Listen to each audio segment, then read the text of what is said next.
Takže ľudia, dneska budeme reagovať na ľudí, čo dostali hrozné darčeky. Takže dajte si popcorn a ideme na... Alex povedal, dostala som vás od Faja navigáciu do auta. Auto som nemala, tak som si myslela, že to je má časť darčeka. A ten hlavný ma bude čakať vonku. Nečakal. Nice one. Are you serious right now, bro? Altina. Pýtam sa kamošky, že čo je Faja donesol z dovolenky. A ona? No neumejš. Púzdo na foťák. A je to fakt. Áno, púzdo na foťák. A vieš čo je najlepšie? Ja žiadny nemám. Iba som mu raz povedal, že by som chcela kúpiť fotoparát. Akože existujú aj horšie darčeky, toto nie je zase tak hrozné. Povinník. Mal som 11 rokov a 90 kg. Poctivo vo fitku vycvičených moja babka kúpila na Vianoce pyžamo na 11-ročného. Otec v záchvate smiechu mi povedal, že ak sa vtepem do toho pyžama, tak mi dá 50 €. Bolo to ťažké, ale 50 € potešeno. Dobre, to nebolo zase tak hrozné, docela zabavil, keď dostal tých 50 €. Tatiana, kolegyňa, dostala od svolky ako darček kuchynskú utielku a späť do vecka. A môj manžel od svojej babičky dostal k sviatku štanglu salámy. Všetko by bolo relatívne fajn, keby nebola pol roka po záruke. No, God! Jaroslav, môj syn dostal od švagrinej drevený hemeň na vlasy na kobelce. Keď chceš mať na kobelci vyrovnané vlasy, chlpí celé zle. Dodnes to neviem pochopiť. Chlapcový hemeň a drevený pritom je vystihený na 6 mm.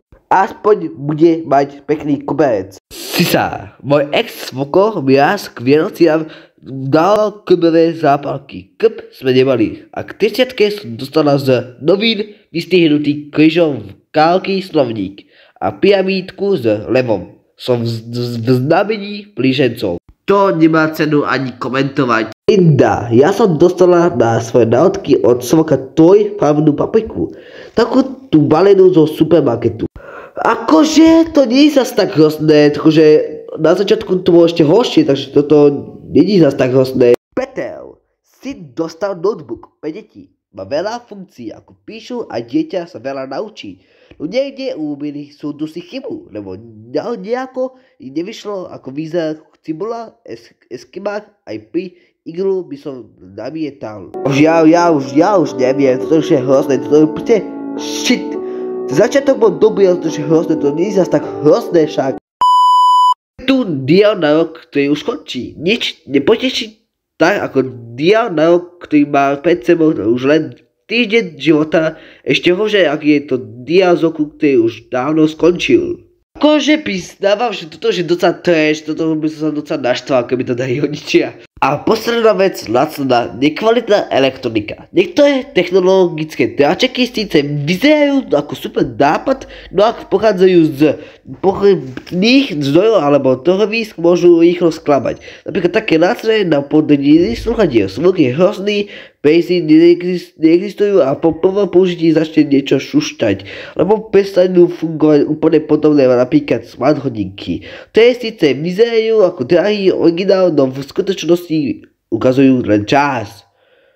Týmto sa musí každý stretnúť. Každý určite raz dostal taký hrozný nekvalitný darček z technológie, takže keď sa vám video páčilo, dajte odber a like a vidíme sa v ďalšom videu. Čus!